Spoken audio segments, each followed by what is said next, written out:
Welcome to Sidebar. I'm Eric Berman. I am the Communications Director here at the Massachusetts Association of Realtors, and I'm joined today by Ashley Stolba, our Hello. Associate Counsel.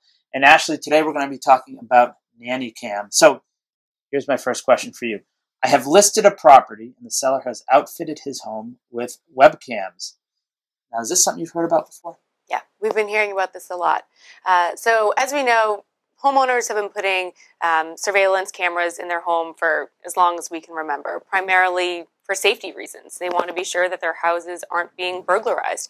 A couple years ago, we've been hearing about nanny cams. So sellers are putting, or homeowners are putting these cameras in their homes to watch what their nannies and their babysitters are doing, with their children when they're not there.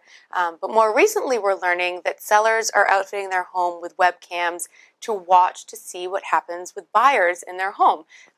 Maybe they'll get a leg up on negotiations if they can see how their buyers are reacting to their room and what they're saying, and all of that. So that's kind of what we've been hearing about lately.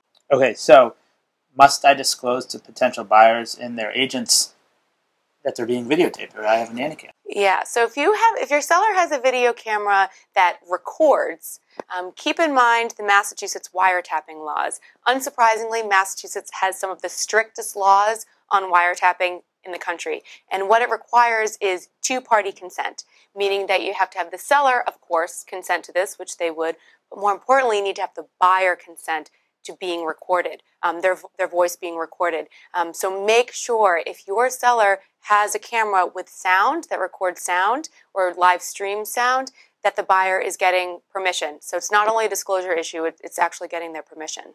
Okay, so what happens if my camera in my house is not capable of recording sound? Yes. Just video. Yeah, so if you have a camera that's either it's incapable of having sound or you've turned that feature off, it's kind of creepy, but no state requires consent or disclosure on this. So in Massachusetts, if a seller has a video that doesn't have sound, you don't need to disclose it and you don't need the permission of the buyer. However, I would always recommend that you definitely disclose this to prospective buyers or anyone in the home if there's video in the home. Okay. Now, so practically speaking, what's your advice to agents? Yes, my advice to agents is this. If you're a listing agent, talk to the seller, ask if there's going to be webcams in the home, ask if it's video only or if it's also going to be recording. Again, if it's recording and if there's going to be sound, you got to get the permission of the buyer. If you're a buyer agent, be mindful of the fact that there may be homes that have webcams. Ask the listing agent, are there any webcams? Am I being recorded, video and audio? And also advise your buyers that this is something that's going on, that there are webcams in the homes. Okay, so I actually have a question. Yeah. Let's turn the tables a little bit. Yeah. Now, I am a prospective buyer, and I'm in a house. What happens? We all have smartphones. I take out my smartphone and start taking a video. Yeah, I'd say the same things apply, right? So if you're taking a video with no sound, do you need to get the permission of the seller?